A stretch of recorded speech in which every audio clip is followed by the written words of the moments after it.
ఓం శ్రీ విఘ్నేశ్వరాయ నమః. శ్రీ షిరిడి సాయి ఏకాదశి స్తోత్రంలో షిరిడి ప్రవేశమే సర్వదుఃఖ పరిహారము. అర్చులనేమి నిరుపేదలనేమి దుర్గమయ ప్రవేశించినంతనే సుఖసంపదలు పొందగలరు. ఈ భౌతికదేహనంతర సైతముని ప్రమతుడని నా భక్తుల రక్షణను సమాధి నుండి వెలువడను. నా సమాధి నుండి నే సర్వకార్యములు నిర్వహించును. నా సమాధి నుండి నా మానసిక శరీరం మాట్లాడను. నన్ను ఆశ్రయించే వారిని నేను శరణం తెచ్చు వారిని నిరంతరం రక్షించడే నా కర్తవ్యం. నా ఎందెవరికి దృష్టి కలదు వారి ఎందు నా కటాక్షం కలదు. మీ భారములను నాపై పడివేడు నేను మోసదను. నా సహాయం గాని సలహా గాని కోరిన తక్షణమే ఇసంగదను. నా భక్తుల గృహంలో ఎందు లేదు అనే మాట వినిపించదు. ఓం శాంతి శాంతి. ఐదో రోజు పారాయణము సోమవారము. గోఖలే భార్య ఉపవాసము. శ్యామ సప్తశృంగి ముక్కు. బాబా గుర్రం శ్యామకర్ణ. బాబాకు పరీక్ష ఎర్రని అరటి పండ్లు. 25 కర్మలు ముఖ్యము. బాబా సంస్కృత జ్ఞానం. నానా దేవాలయం అగౌరవపరచుట. నా ఆరతి నైవేద్యం. ఆత్మారాముని భార్య మానవ ప్రాముఖ్యం. రహాటా నివాసి కుశల్ చంద్ కపడ్దే భార్య. సావడి ఉత్సవము సపత్నేకర్ దంపతులు. బాబా గయాయాత్ర. సోమదేవ స్వామి సమాధి మందిర నిర్మాణము.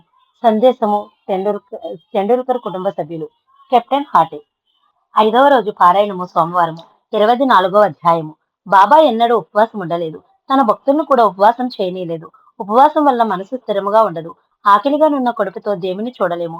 మొదట ఆత్మను శాంతింపజేయట చాలా అవసరం. భగవంతుని చూచుటకు కళ్ళు పొగుటకు నోరు, సత్సంగం వినుటకు చెవి, వీటిని అవసరమగు శక్తి పౌష్టికాహారం వల్లనే లభించును. అందువలన బాబా ఉపవాసమును అంగీకరించడు వాడు కాదు. గోఖలే భార్య ఉపవాసము. ఈమె దాదా కేల్కర్ కు తెలిసిన వారి ద్వారా షిర్డీకి వచ్చినది. అందుచే వారి ఇంటిలో ఉండెను. ఉపవాసించి 3 రోజులు బాబా సమక్షంలో ఉండవాలని తలచినది. ఆమెతో బాబా ఉపవాసం ఉండవలసిన అవసరం లేదమ్మా. మన దాదాపట్టు ఇంటికి వెళ్లి బొబ్బట్లు వండి అతని పిల్లలకు పెట్టి నువ్వు కూడా కడుపు నిండా తినమని చెప్పాను. దాదాపట్టు భార్య ఇంట్లోనికి వెళ్ళటకు వీలు లేని స్థితిలో నడుచే ఈ సలహా సమయోచితంగా ఉండెను. బాబా సలహా ప్రకారం ఆమె బొబ్బట్లు చేసి ఇంటి వారికి పెట్టి తాను తినను. ఉపవాసం కేవలం జీర్ణశక్తిని బాగు చేసుకునే ఒక భౌతిక ప్రక్రియ గాని దాని వలన పుణ్యం వస్తుందనుకోవడం పొరపాటే. పుణ్యం సంగతి ఎలా ఉన్నా ఉపవాసం ఉన్న రోజు నీరసంగా ఉండడం వలన రోజు చేసుకునే పనులే సరిగ్గా చేసుకోలేము. బాబా పూజ చేయ భక్తులు టైము ప్రకారం ఆహారం తీసుకున్న తర్వాతే పూజ చేసుకుని వచ్చును. శ్యామ సప్తశృంగి ముక్కు. నాసిక్ జిల్లాలో గల వని అనే ఊరిలో ప్రసిద్ధిగాంచిన సప్తశృంగి దేవాలయం కలదు. కాకాజీ వైద్య ఆ గుడిలో పూజారి. అతనికి జీవితంలో అనేక కష్ట పరంపరలు ఒకదాని వెనుక ఒకటి వచ్చుచుండ వలన మనశ్శాంతిని కోల్పోయి వ్యాకులుడైన ఒకనాడు ఆ దేవత ఎదురుగా నిలబడి నిన్ను ఇన్ని రోజుల నుంచి భక్తి శ్రద్ధలతో పూజిస్తున్నాను, సేవిస్తున్నాను. నాకు మనశ్శాంతి ఇవ్వమని త్రికరణ శుద్ధిగా ప్రార్థించాను. ఆ రాత్రి ఆ దేవత కల్లో కనిపించి బాబా వద్దకు వెళ్ళుము, నీ మనసు శాంతింపచ్చునని చెప్పాను. బాబా అనగా త్రయంబకేశ్వరంలో గల శివుడే ఉండవచ్చునని భావనతో అక్కడకు వెళ్లి 10 రోజులు భక్తి శ్రద్ధలతో పూజాది కార్యక్రమాలను నిర్వహించగా మనసు శాంతి నందక తిరిగి తన ఊరికి వచ్చి మరలా దేవతను వేడుకొనగా ఆమె స్వప్నంలో ఆమె ఆమె స్వప్నంలో నువ్వు అనవసరంగా త్రయంబకేశ్వరంకు వెళితివి. బాబా అనగా షిరిడి సాయిబాబా అని చెప్పాను. వైద్య షిరిడికి ఎలా వెళ్ళవలను అని ఆలోచించుండెను. ఇతడు పవిత్ర జవనం వాడగుటచే ఇతని రాకకు బాబా కూడా తగిన ఏర్పాట్లు ఇంకొక విధంగా చేశాను. బాబా భక్తుడైన శ్యామ చిన్నపిల్లవాడిగా ఉన్నప్పుడు జబ్బు పడగా తమ గృహదేవత అయిన సప్తశృంగి దేవతకు తన బిడ్డ జబ్బు నయమైన బిడ్డను తీసుకుని ఆమె పాద దర్శనము చేయించదనని అతని తల్లి మొక్కుకొను.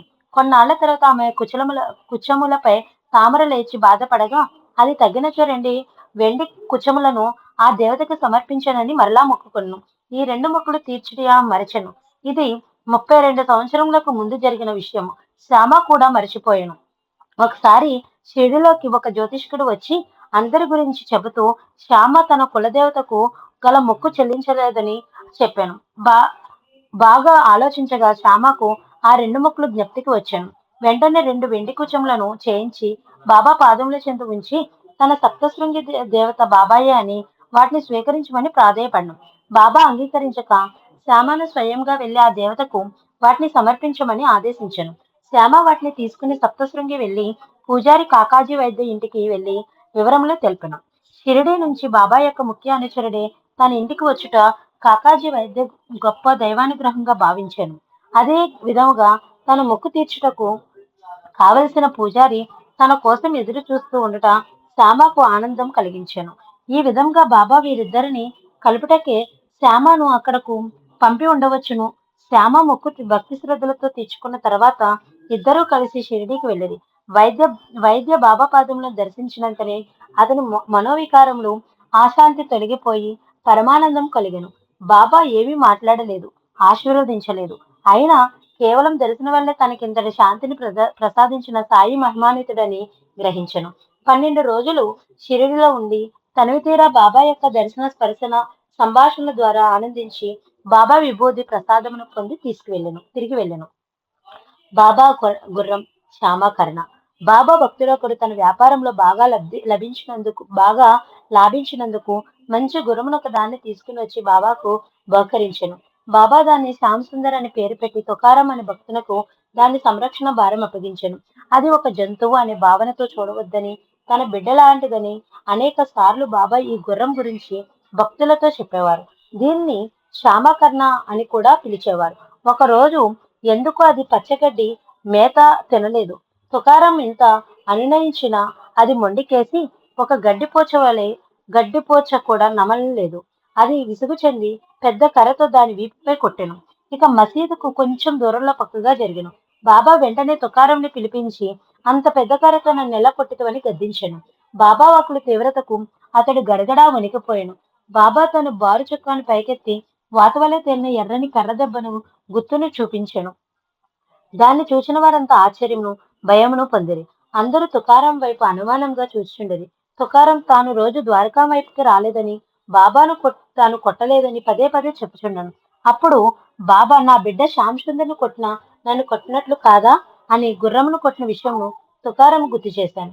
వెంటనే భక్తులంతా పరుగున వెళ్లి శ్యామకర్ణ చూడగా బాబా వీపుపై ఉన్నంత పొడవున దీని వీపుపై కూడా కర్ర దెబ్బ తగిలి వాచి ఉండట చూసి అందరూ ఆశ్చర్యపడేది. సర్వజీవుల్లో నేనే ఉన్నాను అని బాబా నిదర్శన పూర్వకంగా నిరూపించిన విచిత్ర లీల ఇది. ఆ రోజు నుంచి శ్యామకర్ణను ఎంతో గౌరవభావంతో భక్తులంతా చూసేవారు. దాని కొరకు పచ్చగడ్డి ఉలవలు తెచ్చి ఇచ్చేవారు. కొందరు పైన వేట జరి అంచు శాలువలు ఇచ్చేడివారు. ఎంతో మంది మానవులకు లేని సాన్నిహిత్యం ఆ గుర్రం బాబాతో అనుభవించినది. దాని జీవితం ధన్యం. ఔరంగాబాదుకర్ అనునతనికి సంతానం లేదు. బాబా అనుగ్రహంతో మగపిల్లవాడు జన్మించను. అతడు కృతజ్ఞతతో 500 రూపాయలు ఖర్చు పెట్టి శ్యామకర్ణ ఉండటకు ఒక పశుశాల నిర్మించను. గురువారం నాడు జరుగు ఉత్సవంలో శ్యామకర్ణను సుందరమైన దుస్తులు కప్పి అలంకరించి ఊరేగింపుకు ముందుగా ఉంచెడివారు. వాద్యములకు అనుగుణంగా అది కూడా నాట్యం చేయొచ్చు ఆనందించేది. బాబాకు పరీక్ష. అది 1915వ సంవత్సరం. ఒక గురువారం రోజు ఉదయం మసీదు భక్తులతో కోలాహలంతో ఉన్నది. మసీదు ముందు భాగంలో రాతిపై కాలు మీద కాలు వేసుకుని బాబా కూర్చొని ఉండారు. నానా చందోర్కర్, శ్యామ, మహల్సపతి దీక్షిత్, తాత్య, సాటే మొదలైన భక్తులంతా నిలబడి ఉన్నారు. ఉన్నత కుటుంబీకురాలు ధనవంతురాలైన మధ్య వయస్సు గల జానకీబాయి అనే స్త్రీ జలతారు పట్టు జరి అంచు గల చీరను ధరించి చేతిలో బంగారు పళ్ళెమును ధరించి అందులో బాబా కొరకు అనేక విలువైన ఆభరణములను కానుకగా తెచ్చెను. స్త్రీల వరుసలో నిలబడి ఉండెను. బాబాను సేవించుటకు ప్రతి భక్తుని చేతిలోనూ ఏదో ఒక వస్తువు ఉండెను. కొందరు బాబా పాదములను వెండి పళ్ళెంలో ఉంచి కడుగుచుండేది. కొందరు మెడవద్ద చందనము అత్తరులు రాయిచుండేది. కొందరు బాబాకు పూలను పండ్లను పేడలను నైవేద్యములుగా సమర్పించుండేది. కొందరు తమ శక్తి కొలది ధనమును బాబాకు దక్షిణగా ఇచ్చుండేది. కొందరు బాబాకు చామరములు ఇచ్చుండేది. భక్తుల గుంపులకు వెనుకగా ఉండి దీన్నంతా గమనిస్తున్న నానావళి ఎంతో సంతోషించెను. కాని కొద్ది క్షణముల్లోనే అతని ముఖ కవలికలు మారిపోయాను. అతని ముఖంపై గల ఆనంద చిహ్నములు పోయి అనుమానపు గుర్తులు గోచరించెను. మరుక్షణంలోనే ఆ ముఖ కవలికలు కోపంను సూచించెను. క్షణంలోనే అతని శరీరమంతా కోపంతో వేడెక్కెను. కళ్ళు ఎర్రనయ్యను. భయంకర రూపుడయ్యను. హే ఫకీర్ అని దిక్కులు పక్కటిల్లినట్లుగా అరిచెను. అందరూ వెనక్కి తిరిగి నానావళి యొక్క ఉద్రేకంను చూసి నిశ్చేష్టులైరి. చాలా మంది భయపడి బాబాకు వెనుక వైపుగా వెళ్ళేది. ఎవరూ నోరు విప్పలేకపోయేది. నిశ్శబ్దం తాండవించెను. నానావళి అడుగు ముందుకు వేస్తూ బాబా కూర్చున్న రాతి దగ్గరకు వెళ్ళాను. బాబా కళ్ళల్లోకి కళ్ళు పెట్టి చూచుండెను. నానావళి దురుసు స్వభావం గలవాడు. ఏమి జరుగునో అని అందరికీ భయపడుచుండెది. నానావళి బాబాతో, ఇంతమంది నన్ను చూచి లేచి నిలబడి భయపడి ఉన్నారు. నీవు మాత్రం కాలు మీద కాలు వేసుకుని దర్జాగా కూర్చునే ఉన్నావు. ఆనాడు బాబా తిరిగి సమాధానం చెప్పలేదు. లే అని గద్దించాడు నానావళి. బాబా లేచి పక్కనే భక్తులతో పాటుగా నిలబడ్డాడు. బాబా స్థానంలో బాబా వలనే కాలు మీద కాలు వేసుకుని కూర్చున్నాడు నానావళి. భక్తులు నైవేద్యంగా తెచ్చిన పలహారములన్నిటినీ తెమ్మని కొన్ని తాను తిని మిగిలిన వాటిని చిందరవందర చేశాడు. బంగారు పళ్ళెంలో ఆభరణంలను తెచ్చిన స్త్రీ వంక, ఆ పళ్ళెం వంక దృష్టిని మార్చి మార్చి చూశాడు. ఛీ అని ఆమె వంక అవమాన సూచకంగా అరిచాడు. బాబా వైపు చూసి, ఏమి నవాబ్, ఎలా ఉన్నావు అని ప్రశ్నించాడు. నేను నవాబును కాదు, ఫకీర్నని బాబా సమాధానమిచ్చారు. లోకం ఎట్లా ఉంది మళ్ళీ ప్రశ్నించాడు. మామూలుగానే ఉంది బాబా జవాబు. అంటే రెట్టించాడు నానావళి. పంచభూతాలతో అష్టదిక్కులతో ఈ లోకం నాకు మామూలుగానే కనిపిస్తున్నది. తిరిగి బాబా తన సహజ ధోరణిలో సమాధానం ఇచ్చారు. బాబా సమాధానం విన్న నానావళి ముఖ కవలికలు మారిపోయాయి. నిప్పు కణిక వలె ప్రజ్వలించిన మనిషి మంచుకొండ వలె చలనైపోయాడు. మళ్ళీ బాబా కళ్ళలో కళ్ళు పెట్టి చూశాడు. వారిద్దరి కళ్ళు ఏవేవో మాట్లాడుకుంటున్నాయి. నన్ను క్షమించు అంటూ నానావళి బాబా పాదాలను తాకి చకచకా నడుచుకుంటూ వెళ్ళిపోయాడు. క్షణక్షణం ఏం జరుగుతుందో అన్న ఉత్కంఠతో సాగిన ఈ సన్నివేశం నుంచి భక్తులు తేరుకుని హాయిగా ఊపిరి పీల్చుకున్నారు. అప్పుడు నానా చందోర్కర్ బాబాతో, నానావళి పిచ్చి చేష్టలు రోజు రోజుకి పెరుగుతూ ఉన్నాయి. ఆఖరికి మీరు కూర్చున్న రాయి మీదే కూర్చుని మీకు తెచ్చిన నైవేద్యాన్ని తిని పాడు చేసి మీ భక్తులను అవమానపరిచే స్థితికి వచ్చాడు. ఇంకా మేము ఇతని చేష్టను సహించలేము. మీరు అనుమతిస్తే ఇతనిపై తగు చర్య తీసుకుంటామని అడగగా, బాబా మీరందరూ అనుకున్నట్లుగా నానావళి పిచ్చివాడు కాదు.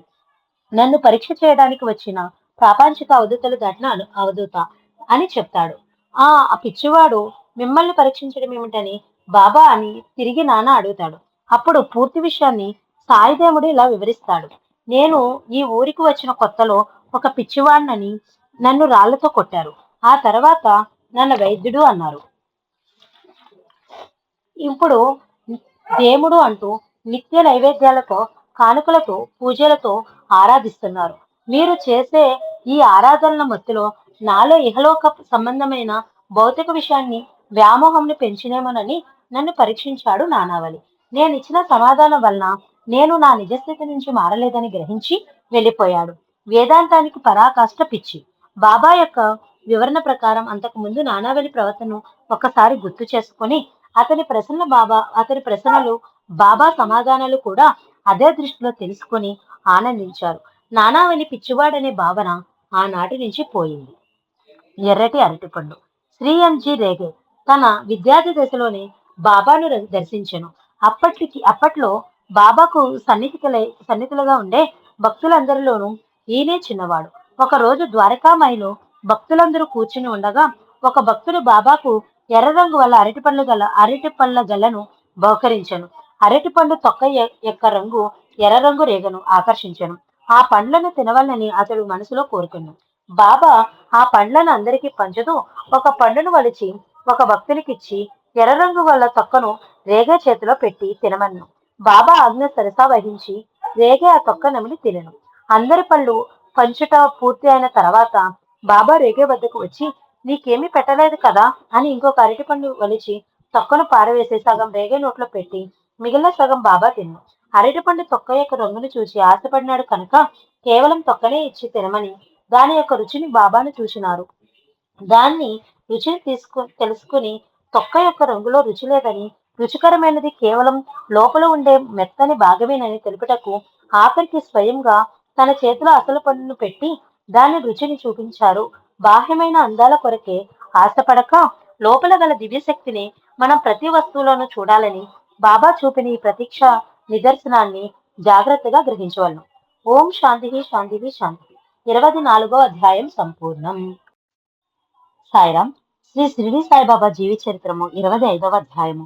1914లో బాబా ఇచ్చిన దీక్షాకాలం ముగియక ముందే బాబాకు చెప్పకుండా వెళ్లిపోయిన ఉపాసిని శాస్త్రి నాగపూరు సిందే అచట్ నుండి ఖరగ్పూర్ నకు చెందెను. ఆ తర్వాత ఒక పంచముఖి ఇంటిలో నివాసం ఏర్పరచుకుని కొంతకాలం ఉండేది.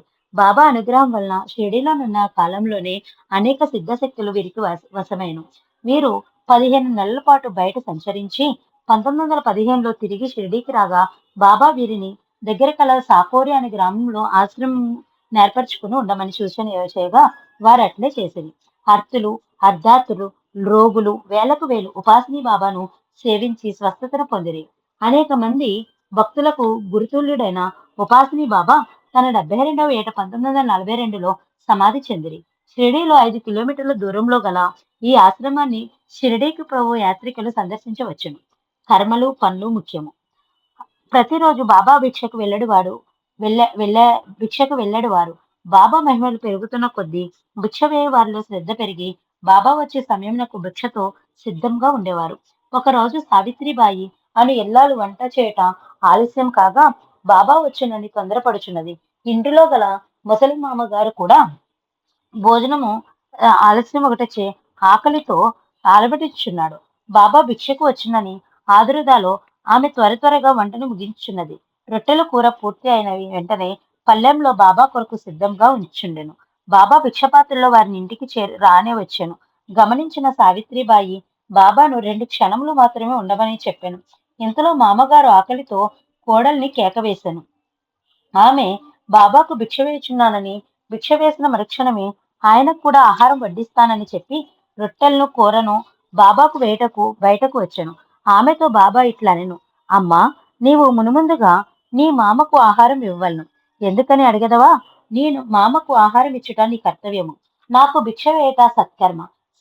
సత్కర్మ కన్నా కర్తవ్యము నిర్వహించుటకే ప్రాధాన్యత ఇవ్వాలని సకాలంలో నీ మామకు భోజనం పెట్టుట నీ ధర్మము. దానిని మొట్టమొదటిగా నీవు నిర్వర్తించవలెను. ఆ తర్వాతనే నాకు భిక్ష అని చెప్పాను. అందుకామె, మీరు సాక్షాత్తు దైవ స్వరూపులు. మిమ్ము ముందు సంతృప్తి పరచుటచే నా ఆశయమని చెప్పాను. ఆమెతో తిరిగి బాబా ఇట్లను, కర్మలు మిక్కిలి శక్తివంతమైన ఆయుధము లాంటివి. తల్లి, భగవంతుడు నీ మామగారిని నీ దగ్గరగా ఉంచి ఆయనకు సేవ చేయ బాధ్యత నీకు అప్పగించాడు. అలాంటి దైవమే నీ ఇంటి ముంగిట నిలిచినా నీ కర్తవ్యంకే నీవు మొదట ప్రాధాన్యతనివ్వాలి. ఇదే కర్మ సిద్ధాంతం. భగవంతుడు మనకిచ్చిన కర్మలను మనము సక్రమమైన రీతిలో నిర్వర్తించవలను. చేయవలన పనిని సరైన విధంగా చేయనచో అది తప్పు అవుతుంది. నన్ను విశ్వసించిన నీ చేత తప్పు చేయించుట నాకు ధర్మం కాదు కదా. నా సమక్షమున ముందు నీ మామకు సంతృప్తికరంగా భోజనం పెట్టము. అంతవరకు నేను ఇక్కడే కూర్చుని ఆ తర్వాత ప్రేమపూరితమైన నీ భిక్షను స్వీకరించి వెళ్తానని ఆమె అదే విధముగా మామగారికి భోజనం పెట్టిన తర్వాతే బాబాకు భిక్ష ఇచ్చును. ఆనాటి నుంచి బాబా భిక్షకు వచ్చుటకు ముందుగానే సావిత్రిబాయి మామగారికి సంతృప్తికరంగా భోజనం పెట్టేది. బాబా సంస్కృత జ్ఞానం. సాయిబాబా ఒక విచిత్రమైన దైవం. అలాంటి విచిత్ర దైవాన్ని తన గడ్డపై నిలుపుకున్న షిరిడి ఒక పుణ్య ప్రదేశం. ఆ గ్రామ ప్రజలు ధన్యులు. బాబా కాలి కింద పడి నలిగిన గడ్డిపోచ బ్రతుకు కూడా ధన్యము.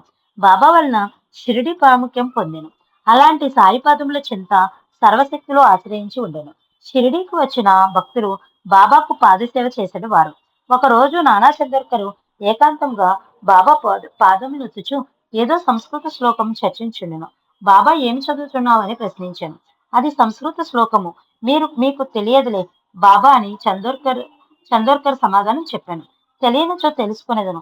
శ్లోకమును పైకి చదవమని బాబా చెప్పాను. అప్పుడు నాన్న తాను గొనుగుతున్న భగవద్గీత 4వ అధ్యాయంలోని 34వ శ్లోకాన్ని ఈ విధంగా చదువు.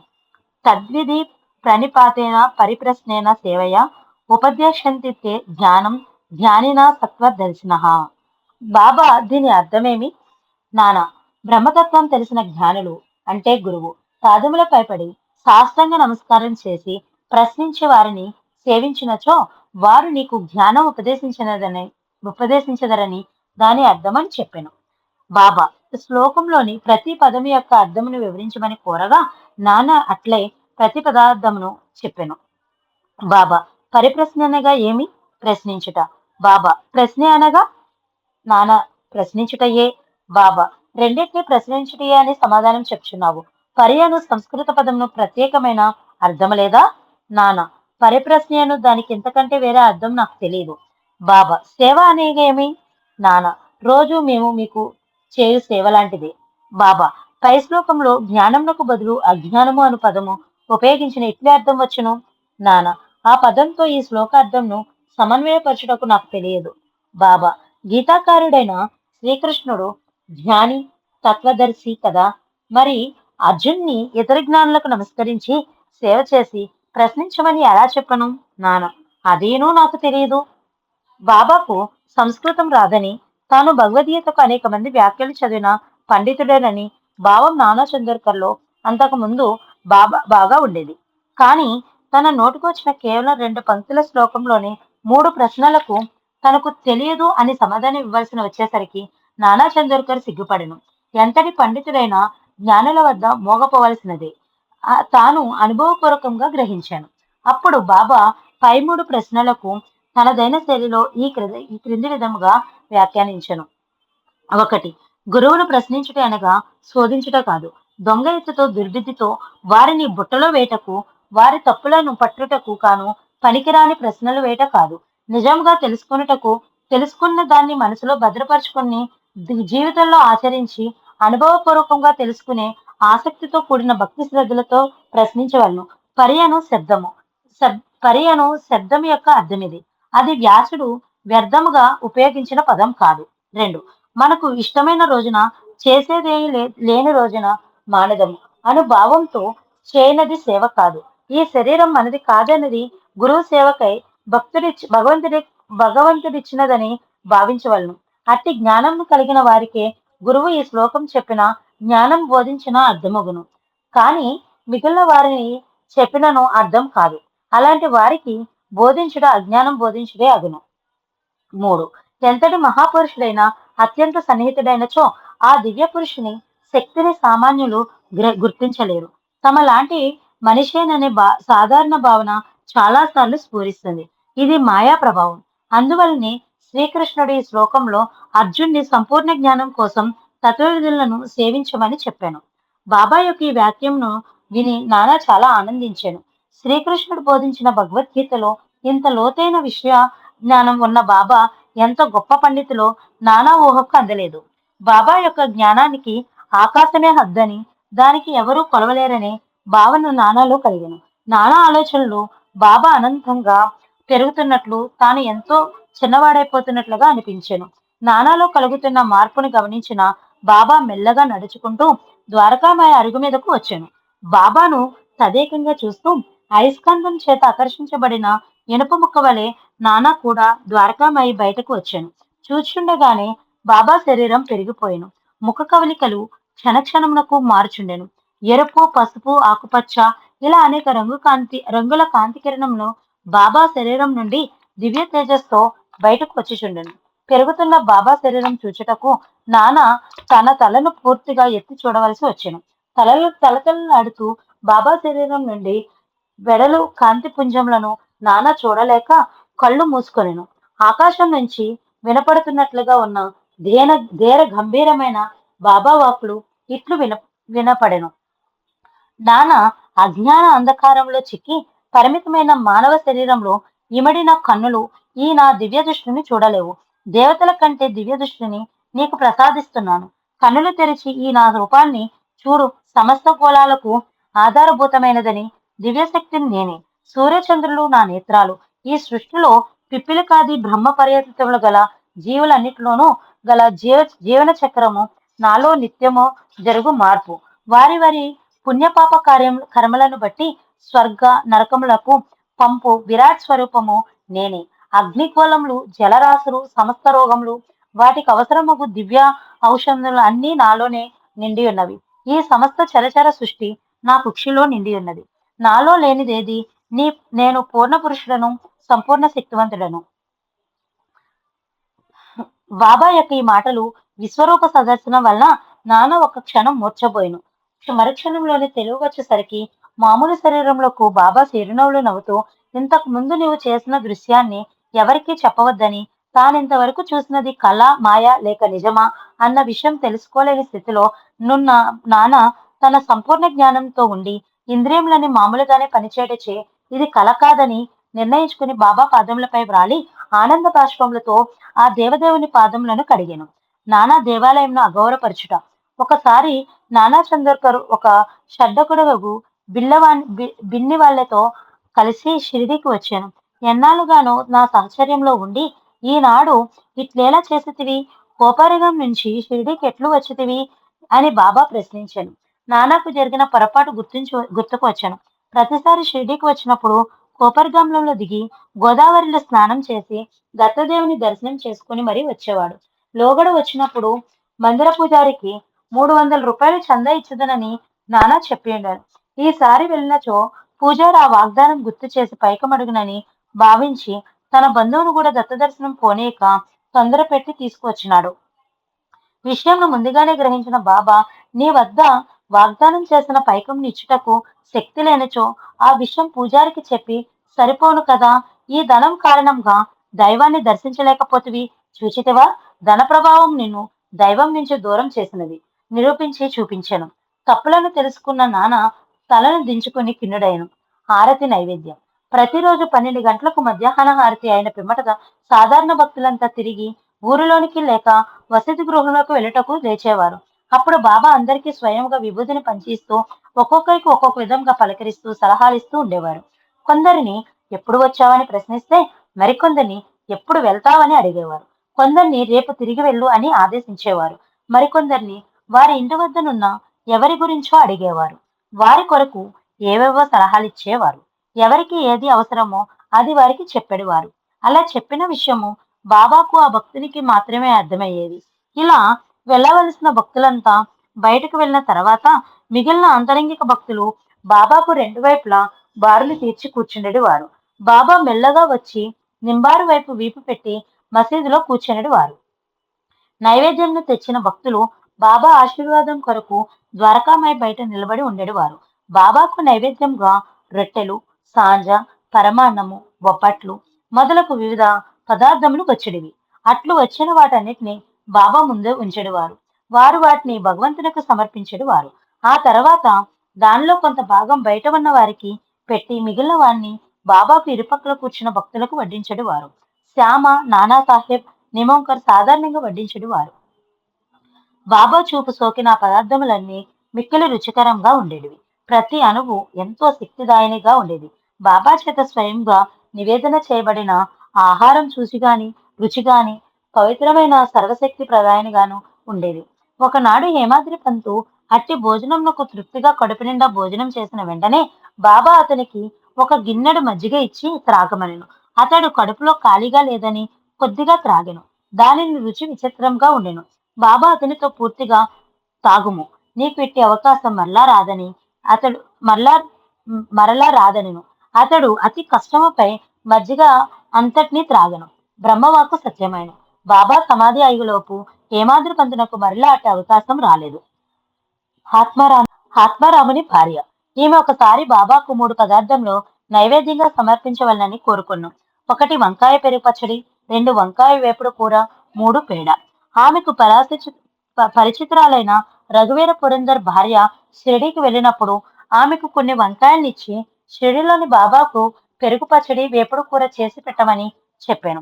ఆమె షిరిడీకి చేరి మొదట పెరుగు పచ్చడి చేసి బాబాకు భోజన సమయంకు ద్వారకామాయికి పంపగా అది చాలా రుచిగా ఉండటచే అందరికీ బాబా పంచిపెట్టెను. వంకాయ వేపుడు కూర అప్పుడే కావాలని అడిగాను. అది వంకాయలు దొరకు కాలం కాదు కనుక రాధాకృష్ణమాయి వంకాయ పెరుగు పచ్చడి ఎవరో తెచ్చిరో తెలుసుకుని ఆమెకే వేపుడు కావాలని కబురు చేయగా పురందర్ భార్య వెంటనే వేపుడు కూర వండి పంపెను. విషయం తెలుసుకున్న అందరూ వంకాయ కూర కూడా వెంటనే కావాలని బాబా కోరికను ఆశ్చర్యపడేది. 1915 డిసెంబర్లో బాంద్రా నివాసి బలరాం మంకడ్ అనువాడు చనిపోయిన తన తండ్రికి ఉత్తర క్రియలు చేటకు గాను షిరిడీ వెళ్ళినప్పుడు ఆత్మారాం భార్య వానితో బాబాకు ఏమైనా పంపవలనని అనుకుని ఇల్లంతా వెతకగా ఏమీ దొరకలేదు. కొద్దిగా కోవా బిళ్ళలు మాత్రమే ఉన్నవి.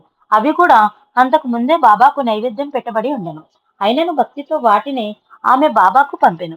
షిరిడీ చేరిన తర్వాత మంకడ్ వాటిని బాబాకు ఇచ్చుట మరచెను. సాయంత్రం కూడా మరిచెను. వెంటనే బాబా అతనితో, నీవు బయలుదేరినప్పుడు ఆత్మారాము భార్య నాకేమిచ్చిందని ప్రశ్నించగా అతడు సిగ్గుపడి పరుగు పరుగున వెళ్లి కోవా బిళ్ళలను తెచ్చి బాబాకిచ్చెను. బాబా ఒక బిళ్ళను నోట్లో వేసుకుని గుటుక్కున మింగెను. మిగిలిన వాటిని అక్కడ వారందరికీ పంచిపెట్టింది. మానవ జన్మ ప్రాముఖ్యం. జీవక జీవకోటికంతటికి ఆహారము, నిద్ర, భయము, సంగోమము సామాన్య విషయంలో కానీ మానవునికి ఇవి కాక జ్ఞానము అని ఇంకొక విశేష గుణము కలదు. దీని వలనే మనిషికి భగవంతుని గురించి తెలుసుకొన వీలగుచున్నది. కొందరు ఈ శరీరము చీము, రక్తము, మాంసంతోనూ మలమూత్రాది మలినములతోనూ నిండి ఉన్నది చెప్పెదరు. చివరకు మరణించి నశించే స్వభావము గలది. ఈ శరీరం అయినను దీని ద్వారానే జ్ఞానాన్ని కూడా పొందుటకు వీలున్నది. అందువలన ఈ శరీరం గురించి తగినంత శ్రద్ధ తీసుకుని చక్కని ఆరోగ్యంతో ఉండినట్లు ప్రయత్నించవలెను. అట్లని మితిమీరిన సుఖములతో శారీరక వ్యామోహములకు లొంగిపోయిన అది పశువు జన్మ కన్నా హీనమగును. కావున మనం ఈ జన్మ ఎప్పుడు చక్కని ఆరోగ్యంతో ఉంచుకొనుటకు అవసరమైనంత జాగ్రత్త తప్పక తీసుకొనవలెను. అంతకంటే ఎక్కువ జాగ్రత్తలు తీసుకున్న మోహంనకు దారి తీయును. తక్కువ జాగ్రత్తలు తీసుకున్న అనారోగ్యంతో బాధపడవలసి వచ్చును. ఈ సత్యం జాగ్రత్తగా గ్రహించవలను. ఆ తదుపరి మోక్ష సాధనకు గాని ఈ శరీరము ఒక ఉపకరణముగా ఉపయోగించవలెను. రహాటా నివాసి కుశల్ చంద్. రహాటా నివాసి అయిన కుశల్ చంద్ను బాబా చాలా ప్రేమించాడు వారు. అప్పుడప్పుడు భక్తులతో కలిసి బాబా రహాటాకు వెళ్ళినప్పుడు ఇతడు మేళతాళములతో బాబాను ఊరి బయట నుంచి ఆహ్వానించి తీసుకుని వెళ్ళేవాడు. బాబాతో పాటుగా అందరికీ భోజనములు ఏర్పాటు చేసేవారు. భోజనములపై పిమ్మట చాలాసేపు ఇరువురు అనేక విషయములను మాట్లాడుకునేవారు. అట్లే నీమ్గాం, కోపర్గాంల వరకు బాబా అప్పుడప్పుడు వెళ్ళుచుండేవారు. మొత్తం మీద షిరిడి నుంచి 5-6 మైళ్ళు దాటి బాబా ఎప్పుడు బయటకు వెళ్ళలేదు. కానీ ఎంత దూరంలో ఏమి జరుగుచున్ననో అన్నీ బాబాకు తెలుసుకోగలిగేవారు. కపడ్దే భార్య. కపడ్దే దంపతులు షిరిడిలో ఉండగా కపడ్దే భార్య ప్రతిరోజు మిట్ట మధ్యాహ్నము బాబాకు నైవేద్యం తీసుకుని వెళ్ళేది. దానికి బాబా స్వీకరించిన తర్వాత మాత్రమే ఆమె భుజించెడిది. ఆమె నిశ్చల భక్తి విశ్వాసములకు బాబా సంతోషించెను. ఒక రోజు మధ్యాహ్నం ఆమె మామూలుగానే నైవేద్యం తెచ్చెను. బాబా వెంటనే ఆమె పళ్ళెంను తీసుకుని ముందుగా ఆ నైవేద్యం తినుచుండెను. అప్పుడు శ్యామ కల్పించుకుని, ఎంతమంది నైవేద్యంలో నీ ముందు ఉంచిరి, వాటిని నీవు ముట్టనే ముట్టవు. ఈ పళ్ళెమును ముందుకు ఈడ్చుకుని మరీ త్వరగా తినుచున్నావు. ఎందులకి పక్షపాతము అని స్వచ్ఛమైన ఆమె తెచ్చిన నైవేద్యంలో విశేషమేమని ప్రశ్నించాను. అందులకు బాబా ఇట్లు చెప్పాను, ఈ భోజనం యథార్థముగా చాలా రుచికరమైనది. పూర్వజన్మలో ఈమె ఒక వర్తకుని ఆవు. అది చక్కగా పాలు ఇచ్చి తనను పోషించే వారికి చక్కని ప్రతిఫలం ఇచ్చేది. అందువలన మానవ జన్మ కలిగి ఒక తోటమాలి ఇంటిలో జన్మించాను. ఆ జన్మలో కూడా సేవభావములు కలిగి ఉండటచే తదుపరి జన్మలో ఒక క్షత్రియుని ఇంటిలో జన్మించి ఒక వర్తకుని వివాహమాడాను. ఆ తర్వాత జన్మలో ఒక బ్రాహ్మణ కుటుంబంలో జన్మించాను. ప్రతి జన్మలోనూ ప్రేమభావంతో ఇతరులను సేవించుచుండేది. చాలా కాలం తర్వాత ఈమెను నేను చూచితిని. ప్రేమతో నిండిన ఈమె నైవేద్యము నుండి ఇంకనూ కొన్ని ముద్దలు నన్ను తిననిమ్ము, ఈ విధముగా చెప్పుచు ఆమె పళ్ళెంలోని ఖాళీ చేసి గద్దెపై కూర్చునగా ఆమె వచ్చి బాబాకు పాదములొత్తుచుండెను. ఆమె చేతులను బాబా తోముచుండెను. గురు శిష్యులిద్దరూ ఒకరికొకరు సేవ చేసుకునుచుండట చూచువార్లకు ఆశ్చర్యానందములు కలుగచేశాను. బాబా ఆమె కళ్ళలోనికి దృష్టి నిలిపి తీక్ష్ణముగా చూచాను. ఆ చూపుల తాకిడిని ఆమెలో ఏదో దివ్యశక్తి ప్రవేశించెను. ఆమె కళ్ళ నుంచి ఆనందాశ్రువులు రాలినవి. బాబా మధుర స్వరంతో, రాజారాం అన్న మంత్రమును ఎల్లప్పుడూ జపించుచుండము. నీ మనసు శాంతించును, నీకు మేలు కలుగును, నీ జీవితాశయం పొందదువని చెప్పాను. పవిత్ర భావనతో గురుసేవ చేయ శిష్యులు గురువునకు ప్రేమ పాత్రులు అగుదురు. నిజంనకు గురువు అట్టి శిష్యులపైనే ఆధారపడి ఉండును. అలాంటి గురు శిష్యులిద్దరూ ఒకటే, వారికి భేదం ఉండదు. ఈ పారాయణ చేయ భక్తులందరినీ సాయి అలాంటి శిష్యులుగా తీర్చిదిద్ది తనలో అంతర్భాగంగా చేసుకోమని ప్రార్థిస్తూ ఈ అధ్యాయాన్ని ఇంతటితో ముగిద్దాం. ఓం శాంతి శాంతి శాంతి. 25వ అధ్యాయం సంపూర్ణం. శ్రీ షిరిడి సాయిబాబా జీవిత చరిత్రము 26వ అధ్యాయము. రాధాకృష్ణమాయ అసలు పేరు సుందరాబాయి క్షీరసాగర్. ఈమె 1907లో షిరిడీకి వచ్చి బాబా సేవకు అంకితమైనది. ఈమె షిరిడీ వచ్చుటకు ముందు బాలాజీ నేవస్కర్ అన్నతుడు షిరిడీలో బాబా నడుచు ప్రదేశములను ద్వారకామాయి ముందు భాగమును రెండి బాగును తుడిచి శుభ్రపరిచేవాడు. ఆ తర్వాత రాధాకృష్ణ ఈ కార్యక్రమం చేపట్టినది. ఆమె తన శరీరాన్ని, బుద్ధిని, మనసును పూర్తిగా బాబా సేవకి అంకితం చేసిన పుణ్యాత్మురాలు. 1916లో ఆమె మరణించే వరకు సుమారు 9 సంవత్సరాలు ఇతర ఆలోచనలేమీ లేక బాబా సేవలే పునీతురాలైనది. ఈమె మరణాంతరం అబ్దుల్లా అనే ముస్లిం భక్తుడు ఈ పనులన్నీ చేయుచుండెడు వాడు. తాత్యా కోటే పటేల్ కూడా బాబాకు ఎంతో ప్రేమగా సేవ చేసేడు వాడు. అతని అతనికి బాబా యందు సహజ ప్రేమ. బాబాకు బట్టలు మార్పించుట, తనకిష్టమైన మంచి మంచి వంటకములని బాబా చేత తినిపించుట, రాత్రి పడినప్పుడు మెత్తని పరుపులను ఒకదాని మీద ఒకటి వేసి ఒత్తిగా బాబాకు పడక సిద్ధం చేయుట, ఇవి తాత్య చేయు పనుల్లోని ప్రత్యేకతలు. ఈ పనుల్లో తాను చెప్పినట్లుగా బాబా వినకపోతే పంతం పట్టి ఉపవాసం ఉండి అయినా సరే బాబా చేత ఆ పనిని చేయించి తీరేవాడు. అది నిజంగానే సంసార జీవితంలోని మేనమామ మేనల్లుల సంబంధమా అన్నంత అన్యోన్య ప్రేమానురాగాలుగా వర్షించేవి తాత్య బాబాల మధ్య. బాబా రోజు విడిచి రోజు చావడిలో నిద్రించేవారు. అక్కడి నిద్రించిన రోజు రాత్రి బాబా వెంకుశలకు ఏవేవో విషయాలు మాట్లాడుకునేవారు. వెంకుశకి ఇచ్చిన మాట ప్రకారం చావడిలో గల తూర్పు వైపు భాగం నుండి వెంకుశకు కేటాయించిన ప్రదేశంలో సాధారణంగా ఇతరులెవరూ నిద్రించుటకు బాబా అంగీకరించేవారు కాదు. స్త్రీలను అస్సలు అక్కడికి రానిచ్చేవారు కాదు. పడమటి వైపు భాగంలో మాత్రమే స్త్రీలు ప్రవేశించి వెంటనే వెళ్ళిపోనట్లుగా చూసేవారు. బాబా భక్తులకు గురువారం ప్రాధాన్యత గల రోజు. గురు సాంప్రదాయానికి ప్రాధాన్యతనిచ్చి బాబా గురువారం తనకు ప్రీతికరమైన రోజని చెప్పుటచే ఈ అలవాట్లు ప్రారంభమైన. మొదట ప్రతి 2 రోజులకు ఒకసారి చావడి ఉత్సవం జరిగేది. తర్వాత వారంకు ఒకసారి గురువారం నాడు మాత్రమే జరిగే ఉత్సవం భక్తులను ఆకర్షించి ఆనంద డోలికల్లో తేలియాడినట్లు మైమర్పించి నాట్యం చేయనట్లు చేసేటిది. దీని గురించి వివరముగా తెలుసుకొనిదము. ఈ ఉత్సవం రోజు రాత్రి సమయం కాగానే భక్తులు మసీదులో చేరి ముందు భాగంలో కొంతసేపు భజన చేసేది వారు. వీరి వెనుక రథము కుడివైపుగా తులసి కోట ఎదురుగా బాబా, ఈ మధ్య భాగంలో భజన జరిగేది. భజనలో పాల్గొనే వారు సమయమునకు ముందుగానే వచ్చి సిద్ధంగా ఉండేవారు. భజనలో అనేక వాద్యములు ఉండేటివి. ద్వారకామాయి బయట ఖాళీ స్థలంలో దివిటీలను సిద్ధం చేస్తూ ఉండేవారు. మధ్య మధ్యలో కొందరు శ్రీ సాయినాథ్ మహారాజుకి జై అనే భక్తి నినాదంతో చేసేవారు. మసీదు చుట్టూ దీపములు వెలిగించి పైన తోరణములను కట్టెడవారు. ఈ ఏర్పాట్లు జరుగుతున్న సమయంలోనే తాత్య బాబా దగ్గరకు వచ్చి బాబా సిద్ధంగా ఉండమని చెప్పి వెళ్ళేవాడు. బాబా గుర్రము శ్యామాకర్ణను రకరకాలుగా అలంకరణలతో అలంకరించి ఊరేగింపునకు సిద్ధంగా బయట ఉంచెడివారు. బాబా చంకలో సటకా పెట్టుకుని పైన ఉత్తరీయమును వేసుకుని చిలుమును పొగాకు తీసుకుని సిద్ధమయ్యేవారు. తాత్య కొత్త జలతారు శాలువను తెచ్చి బాబాకు కప్పి చంకలో చేయి వేసి బాబాను లేపెడివాడు. బాబా మెల్లిగా లేచి మండుతున్న దుని దగ్గరకు వెళ్లి కుడికాలి బొట్నవ్రేలితో మండుతున్న కట్టెలను ముందుకు త్రోసి కుడి చేతితో వెలుగుతున్న దీపమును ఆర్పి ద్వారకామాయి 4 మూలలకు తిరిగి ఏవేవో సైగలు చేసి ఎవరితోనో మాట్లాడుతున్నట్లుగా కనిపించేవారు. బహుశా తల్లి ద్వారకామాయితో మాట్లాడేవారేమో. ఆ తర్వాత మెల్లగా ద్వారకామాయి మెట్లు దిగుతున్నప్పుడు శ్రీ సాయినాథ్ మహారాజుకి జై అని భక్తి పార్వస్యంలో భక్తులు కేకలు వేసేవారు. బాబాకు ఇరుపక్కల కొందరు చామర్లను విడిచెడివారు. బాబా నడుచుదారి పొడవునా తెల్లని వస్త్రములను పరిచెడివారు. తాత్య ఎడమ చేతిని మహల్సాపతి కుడి చేతిని పట్టుకోబోగా బాపు సాహెబ్ జోగ్ తలపై ఎర్రని రంగు గల జలతారు పట్టుగొడుగును పట్టుకొనేవాడు. ఊరేగింపులో శ్యామాకర్ణ సుందరంగా అలంకరించబడి ముందు ఉండేది. దాని వెనుక భజన పాటలు, కీర్తనలు పాడువారు. వారి వెనుక వివిధ రకముల వాయిద్యములు మోత ఆకాశం బద్దలైనట్లుగా తోచెడిది. ద్వారకామాయి నుండి మెల్లగా సాగి 10-15 అడుగుల దూరం రాగానే బాబా దృష్టి ఓర్గగతిలో ఉండినట్లుండేది. ఏవేవో సైగలు చేస్తూ ఎవరితోనూ మాట్లాడుతున్నట్లుగా ఉండేవారు. ఎవరో అదృశ్య రూపంలో వారితో సంభాషిస్తున్నట్లుగా ఉండేది.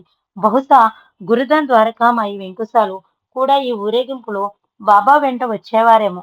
ఎడం వైపునకు తిరిగి దూరంగా కనిపించే మారుతి మందిరంలోని మారుతికేవో సైగలు చేసి సంభాషించినట్లుగా అనిపించేది. ఊరేగింపు మధ్య భాగంలో చేరినప్పటికీ బాబా ముక్కవలికలు పారిపోయేవి. ఉదయభాను వలె నిండైన రూపంతో స్థిరముగాను ప్రకాశంతోనూ సౌందర్యంతోనూ వెలుగుచుండెడు వారు. ఒక్కొక్కప్పుడు భక్తులను గుచ్చిగుచ్చి చూచెడివారు. అట్టి సమయంలో వారి చూపు పడిన వారిలో గల భయాలు, బాధలు, రోగాలు, ఆందోళనలు నశించిపోయేవి. నిర్మల ఆనందంతో వారు ఉప్పొంగిపోయేవారు. మహల్సాపతి ఆనందమును భరించలేక పూనిక వచ్చినని వాని వలె నాట్యం చేసేవాడు. అట్టి స్థితిలో బాబాను చూచిన తాత్యాకు ఆనంద బాష్పంలో జలజల రాలేదు. ఎవరు ఎలా ఉన్నా బాబా స్థిరస్థితుడై ఉండేవారు. దీక్షిత్ పువ్వులను గులాల్ పొడిని బాబాపై చలుచుండేవారు. ఈ విధంగా బాబా మెల్లగా నడుచు చావడి ముఖద్వారమును వద్దకు చేరగానే బాపు సాహెబ్ జోగ్ వెండి పళ్ళెంలో సాయి పాదములను కడిగి ఆద్య పాదం నుంచి గంధం పూసి హారతి తెచ్చెడివారు. బాబాను మెల్లగా లోనికి తీసుకుని వెళ్లి బాలీసులతో అమర్చిన గద్దెపై కూర్చొని పెట్టేవారు. అప్పుడు శ్యామ చిలుమును తయారు చేసి తాత్యాకి ఇచ్చేవాడు. తాత్య ఒక పిలుపు పిలిచి బాబాకి ఇచ్చేవాడు. బాబా పిలిచి మహల్సాపతికి ఇచ్చేవాడు. ఆ తర్వాత అక్కడ చేరిన భక్తులందరూ చిలుముని పీల్చేవారు. ఇది ఒక సమభావాన్ని సూచించే సాధారణ క్రియ.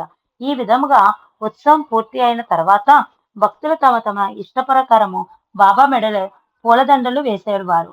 వీటన్నిటిని బాబాకు ఏమాత్రం వ్యామోహం లేదు.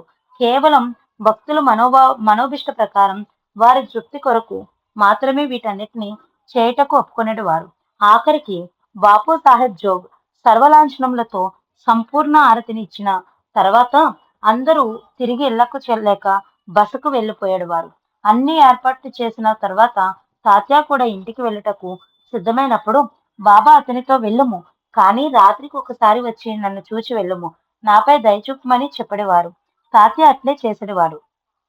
భక్తులందరూ వెళ్ళిన తర్వాత బాబా 50 లేక 60 దుప్పట్లను ఒకదానిపై ఒకటి వేసుకుని దానిపై నిద్రించేవారు. అది యోగ నిద్ర, లోకం దృష్టిలో కనిపించే నిద్ర.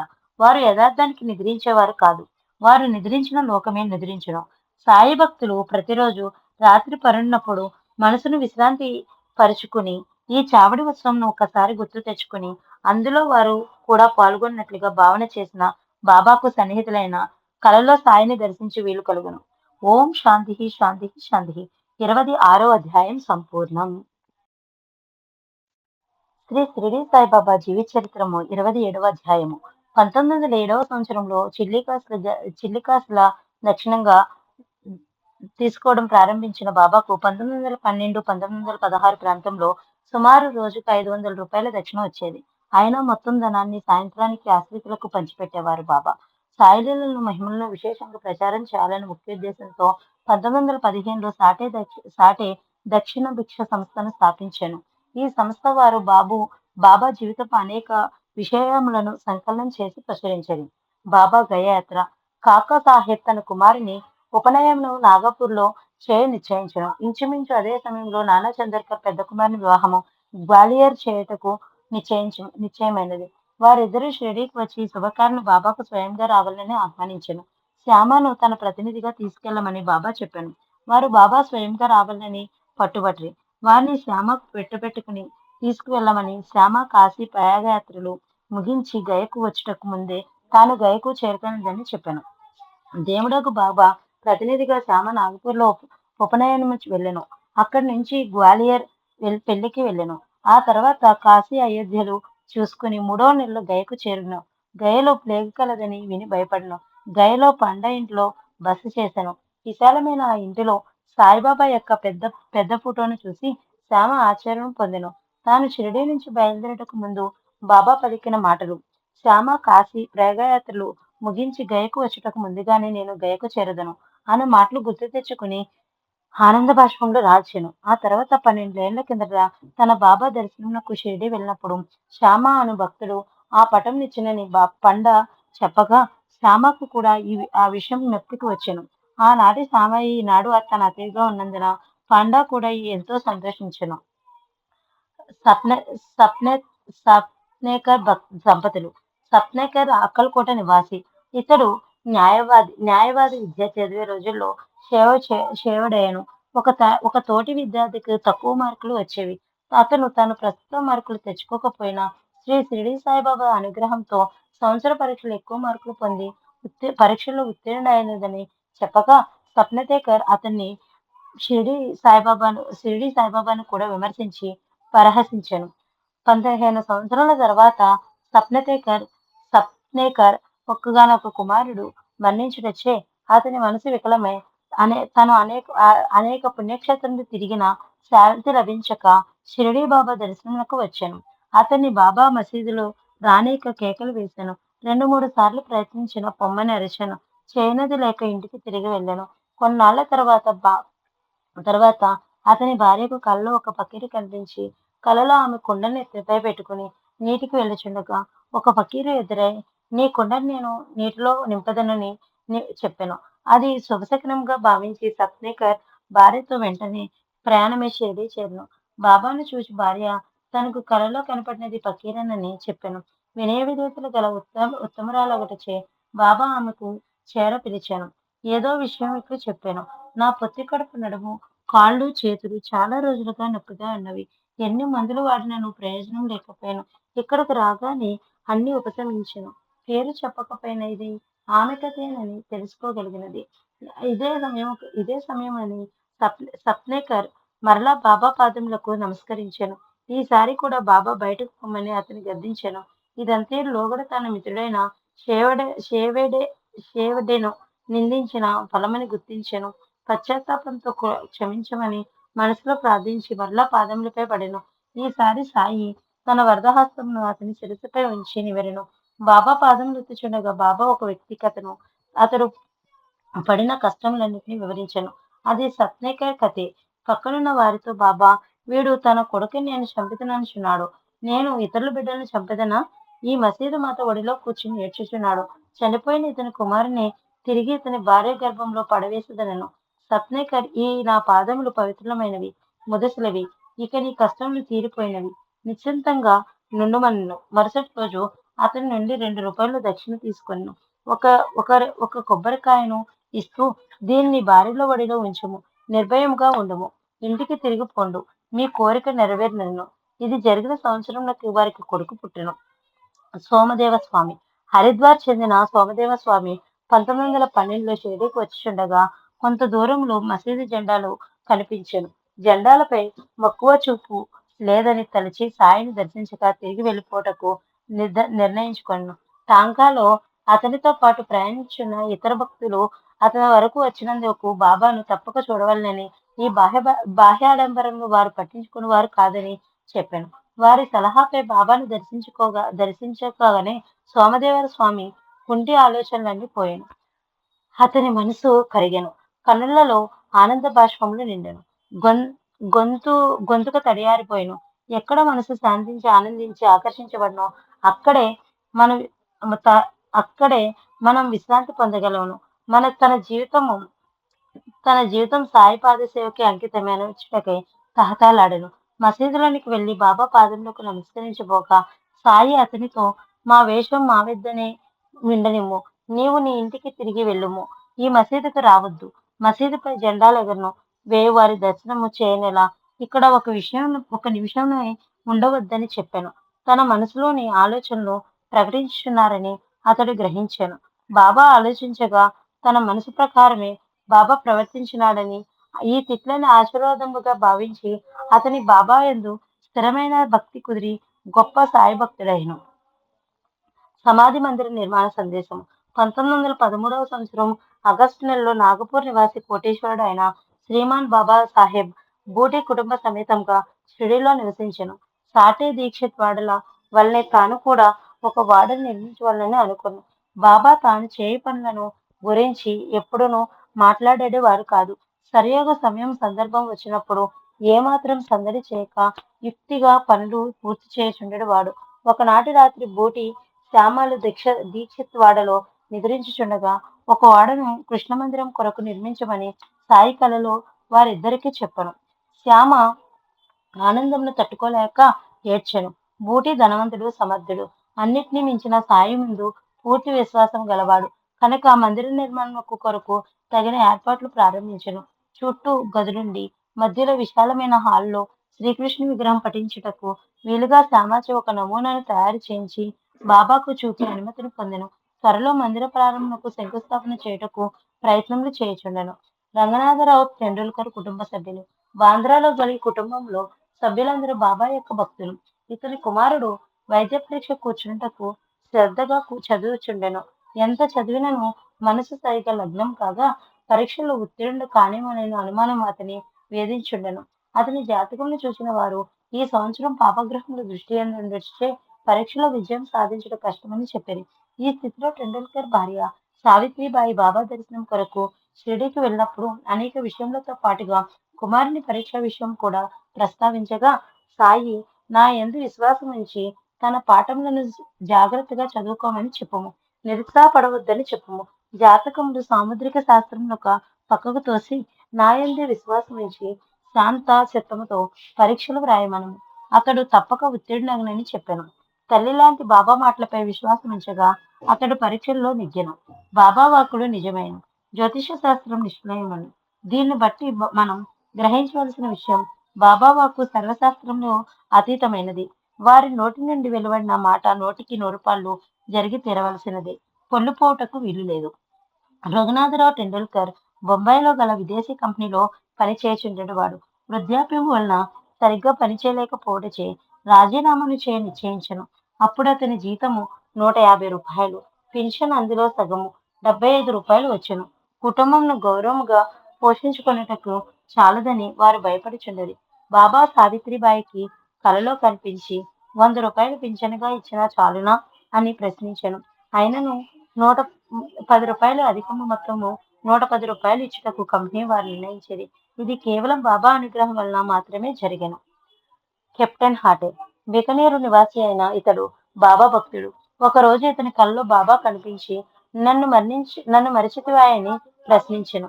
తల్లి బిడ్డను ఎట్లు మరచును, మరచి ఎట్లు బ్రతుకును అంటూ అతడు తిరిగి సమాధానమిచ్చి తోటలో గల సొరకాయను తెచ్చి కూర చేసి బాబాకు సమర్పించుండగా మెలకువ వచ్చెను.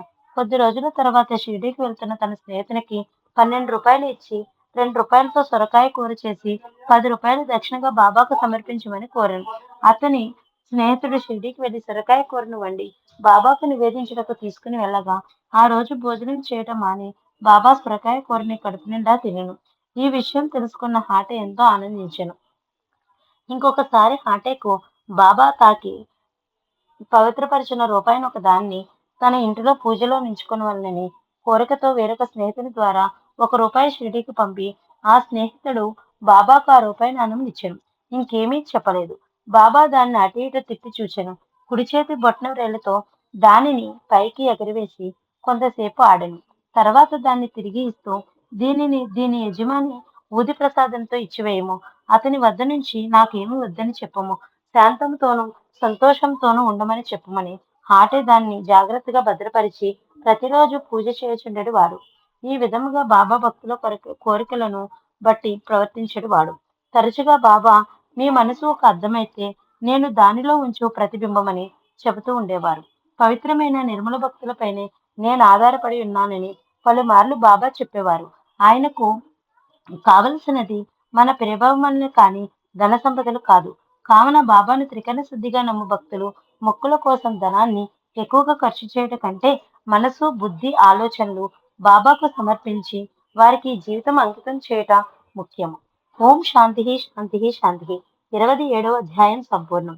సోమవారం 5వ రోజు పారాయణము పూర్తి అయినది.